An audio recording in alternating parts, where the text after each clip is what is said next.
भारत माता की, भारत माता की। तेलंगाना की गवर्नर तमिलसाई सौंदरराजन जी, केंद्रीय मंत्रिमंडल के मेरे साथी अश्विनी वैष्णव जी, इसी तेलंगाना की धरती के पुत्र और मंत्रिपरिषद में मेरे साथी श्री जी किशन रेड्डी जी, बहुत बड़ी संख्या में आए हुए तेलंगाना के मेरे प्यारे भाइयों और बहनों,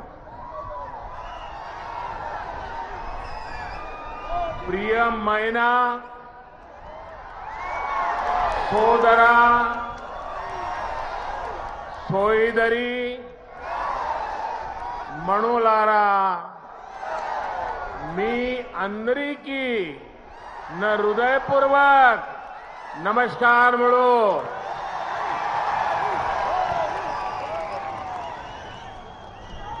महान क्रांतिकारियों की धरती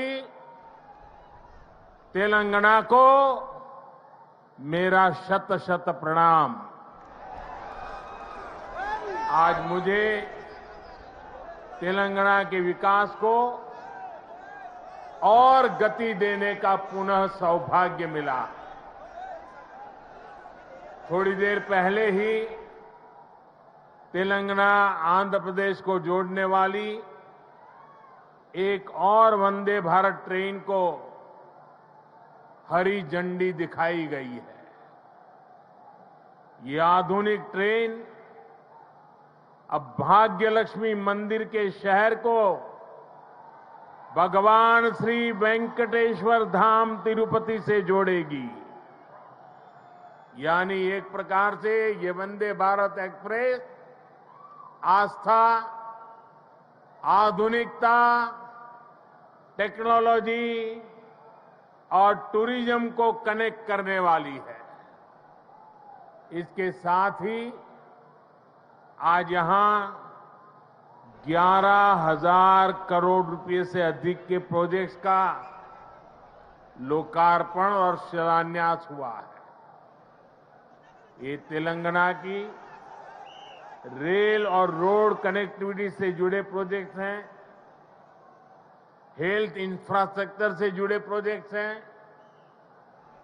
मैं विकास के इन सभी प्रोजेक्ट्स के लिए आपको, तेलंगाना की जनता को बहुत बहुत बधाई देता हूं, शुभकामनाएं देता हूं। साथियों, तेलंगाना को अलग राज्य बने करीब करीब उतना ही समय हुआ है जितने दिन केंद्र में एनडीए की सरकार को हुए हैं। तेलंगाना के निर्माण में, तेलंगाना के गठन में जिन सामान्य नागरिकों ने, यहां की जनता जनार्दन ने योगदान दिया है, मैं आज फिर एक बार कोटि कोटि जनों को आदरपूर्वक नमन करता हूं। तेलंगाना के विकास को लेकर, तेलंगाना के लोगों के विकास को लेकर जो सपना आपने देखा था, तेलंगाना के नागरिकों ने देखा था, उसे पूरा करना केंद्र की एनडीए सरकार अपना कर्तव्य समझती है। हम सबका साथ, सबका विकास, सबका विश्वास, सबका प्रयास के मंत्र को लेकर के आगे बढ़ रहे हैं। हमने पूरा प्रयास किया है कि भारत के विकास का जो नया मॉडल बीते 9 वर्षों में विकसित हुआ है, उसका लाभ तेलंगाना को भी ज्यादा से ज्यादा मिले। इसका एक उदाहरण हमारे शहरों का विकास है। बीते 9 वर्षों में हैदराबाद में ही करीब 70 किलोमीटर का मेट्रो नेटवर्क बनाया गया है।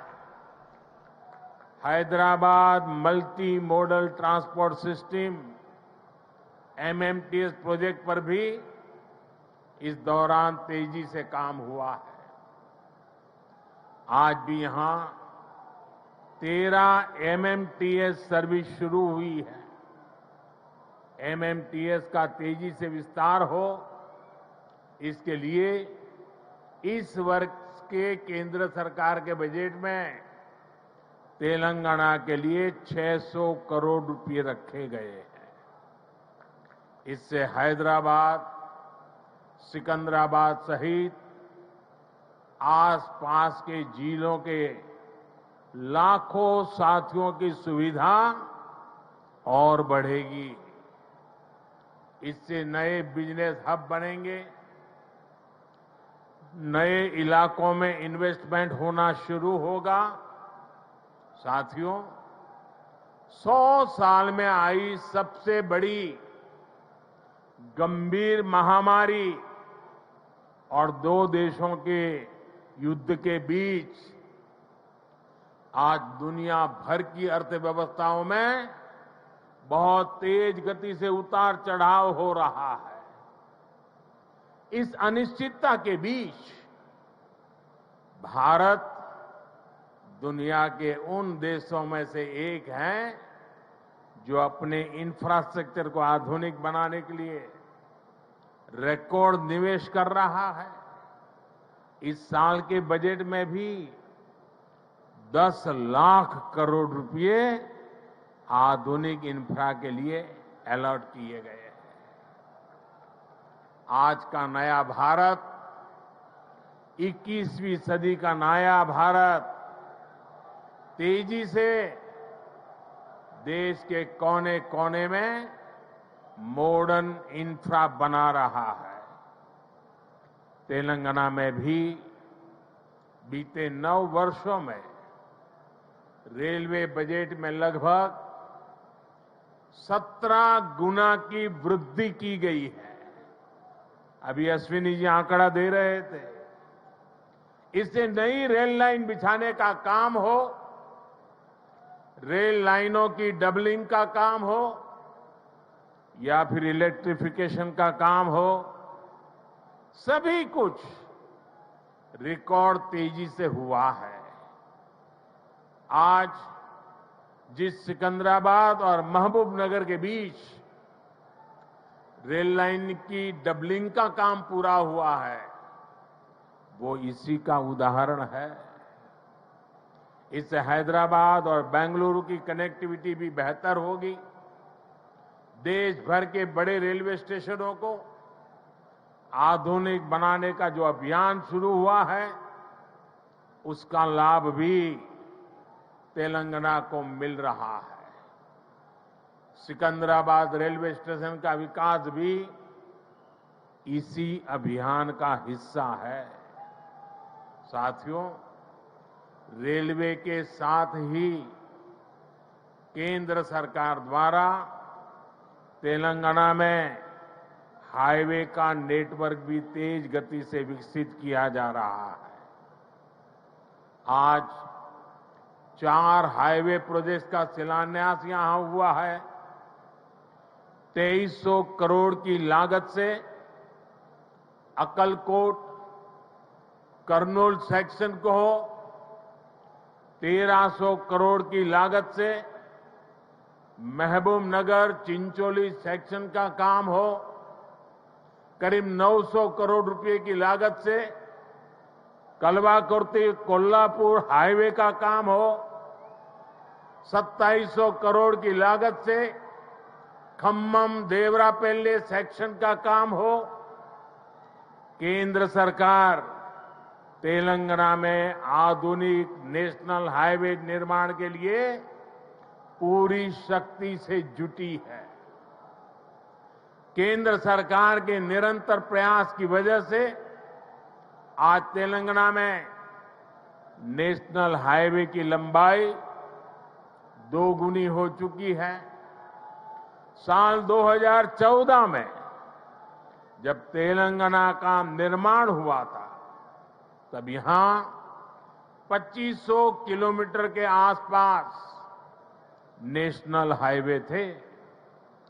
आज तेलंगाना में नेशनल हाईवे की लंबाई बढ़कर के 5000 किलोमीटर पहुंच गई है।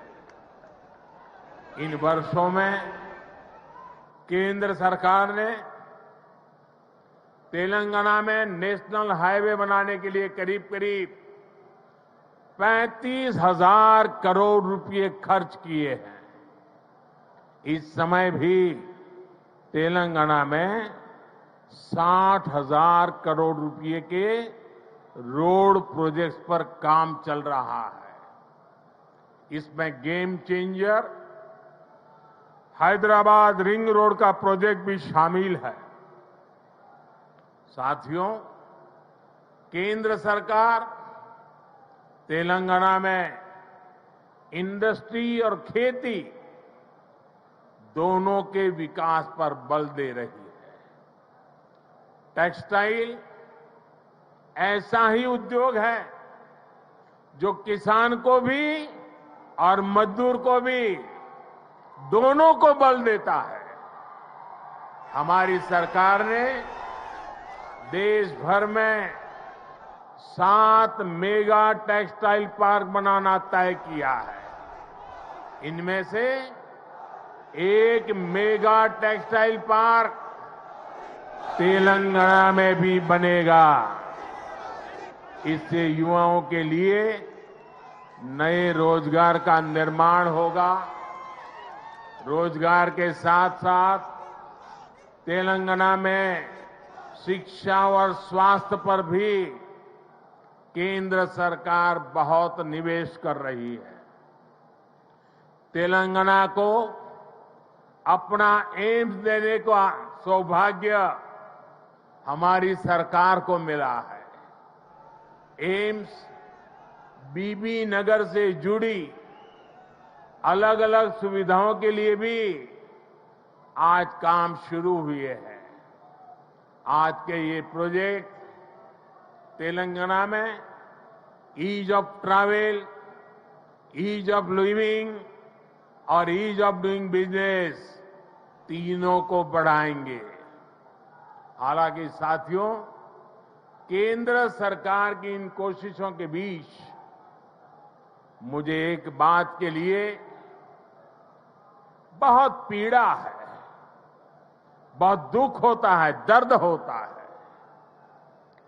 केंद्र के ज्यादातर प्रोजेक्ट्स में राज्य सरकार से सहयोग न मिलने के कारण हर प्रोजेक्ट में देरी हो रही है, विलंब हो रहा है। इससे नुकसान तेलंगाना के लोगों का, आप लोगों का हो रहा है। मेरा राज्य सरकार से आग्रह है कि वो विकास से जुड़े कार्यों में कोई बाधा न आने दे, विकास के कार्यों में तेजी लाए। भाइयों और बहनों, आज के नए भारत में देशवासियों की आशाएं, आकांक्षाएं, उनके सपने पूरे करना हमारी सरकार की प्राथमिकता है। हम दिन रात मेहनत करके इसी कोशिश में जुटे हैं, लेकिन कुछ मुट्ठी भर लोग विकास के इन कार्यों से बहुत बौखलाए हुए हैं। ऐसे लोग जो परिवारवाद, भाई भतीजावाद और भ्रष्टाचार को पोषित करते रहे, उन्हें ईमानदारी से काम करने वालों से परेशानी हो रही है। ऐसे लोगों को देश के हित से, समाज के भले से कोई लेना देना नहीं है। ये लोग सिर्फ और सिर्फ अपने कुनबे को फलता फूलता देखना पसंद करते हैं। हर प्रोजेक्ट में, हर इन्वेस्टमेंट में ये लोग अपने परिवार का स्वार्थ देखते हैं। तेलंगाना को ऐसे लोगों से बहुत सतर्क रहना जरूरी है। भाइयों और बहनों, भ्रष्टाचार और परिवारवाद एक दूसरे से अलग नहीं है। जहां परिवारवाद और भाई भतीजावाद होता है, वहीं से हर प्रकार का करप्शन फलना फूलना शुरू हो जाता है। परिवारवाद, वंशवाद का मूल मंत्र ही सब चीजों को कंट्रोल करना होता है। परिवारवादी हर व्यवस्था पर अपना कंट्रोल रखना चाहते हैं। उन्हें ये बिल्कुल पसंद नहीं आता कि कोई उनके कंट्रोल को चैलेंज करे। आपको मैं एक उदाहरण देता हूं। आज केंद्र सरकार ने डायरेक्ट बेनिफिट ट्रांसफर डीबीटी व्यवस्था विकसित की है। आज किसानों को, विद्यार्थियों को, छोटे व्यापारियों को, छोटे कारोबारियों को आर्थिक मदद का पैसा सीधे उनके बैंक खाते में भेजा जाता है। हमने देश भर में डिजिटल पेमेंट की व्यवस्था बढ़ाई है। आखिर ये पहले क्यों नहीं हो पाता था? ये इसलिए नहीं हुआ क्योंकि परिवारवादी ताकतें व्यवस्था पर, सिस्टम पर अपना कंट्रोल छोड़ना नहीं चाहते थे। किस लाभार्थी को क्या लाभ मिले, कितना मिले, इसका नियंत्रण ये परिवारवादी अपने पास रखना चाहते हैं। इससे इनके 3 मतलब सत्य थे। एक, इनके ही परिवार की जय जयकार होती रहे। दूसरा, करप्शन का पैसा इनके परिवार के पास ही आता रहे। और तीसरा, जो पैसे गरीब के लिए भेजे जाते हैं, वो पैसे इनके भ्रष्ट इकोसिस्टम के अंदर बांटने के काम आ जाए। आज मोदी ने भ्रष्टाचार की इसलिए जड़ पर प्रहार कर दिया है। मुझे तेलंगाना के भाई बहन बताइए, आप जवाब देंगे? आप जवाब देंगे? भ्रष्टाचार के खिलाफ लड़ना चाहिए कि नहीं लड़ना चाहिए? भ्रष्टाचारियों के खिलाफ लड़ना चाहिए कि नहीं चाहिए? देश को भ्रष्टाचार से मुक्त करना चाहिए कि नहीं करना चाहिए? कितना ही बड़ा भ्रष्टाचारी हो, कानूनी कदम उठाने चाहिए कि नहीं उठाने चाहिए? भ्रष्टाचारियों के खिलाफ कानून को काम करने देना चाहिए कि नहीं करने देना चाहिए? और इसलिए ये लोग तिल मिलाए हुए हैं। बौखलाहट में कुछ भी किए जा रहे हैं। कुछ दिन पहले तो ऐसे कई राजनीतिक दल को अदालत में चले गए, कोर्ट के पास पहुंच गए थे कि हमें सुरक्षा दो। ये हमारे भ्रष्टाचार की किताबें कोई खोले नहीं, कोर्ट के पास गए। कोर्ट ने वहां भी उनको झटका दे दिया और क्या वापस भेज दिया। भाई और बहनों, जब सबका साथ, सबका विकास की भावना से काम होता है तो सच्चे अर्थों में लोकतंत्र मजबूत होता है। तब वंचितों, शोषितों, पीड़ितों को वरीयता मिलती है। और यही तो बाबा साहब आम्बेडकर का सपना था, यही तो संविधान की सच्ची भावना है। जब 2014 में केंद्र सरकार परिवार तंत्र की बेड़ियों से मुक्त हुई तो क्या परिणाम आया, ये पूरा देश देख रहा है। बीते 9 वर्षों में देश की 11 करोड़ माताओं, बहनों, बेटियों को इज्जतघर टॉयलेट की सुविधा मिली है। इसमें तेलंगाना के भी 30 लाख से अधिक परिवारों की माताएं, बहनों को भी ये व्यवस्था मिली है।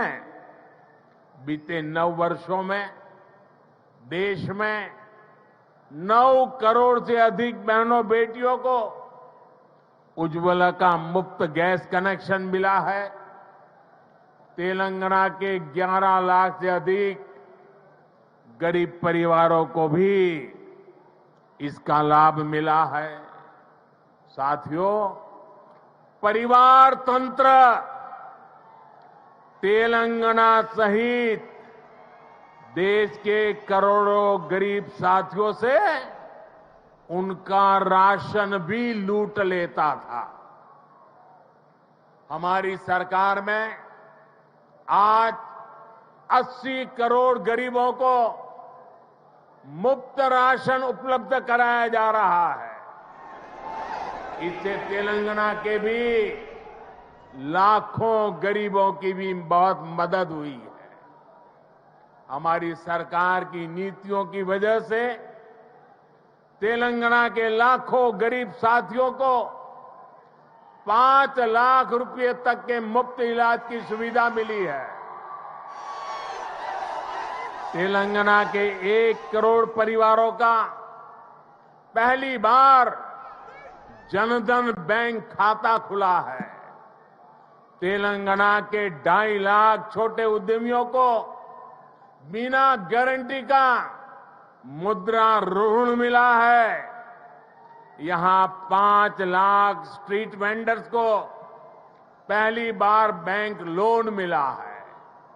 तेलंगाना के 40 लाख से अधिक छोटे किसानों को पीएम किसान सम्मान निधि के तहत लगभग 9,000 करोड़ रुपए भी मिले।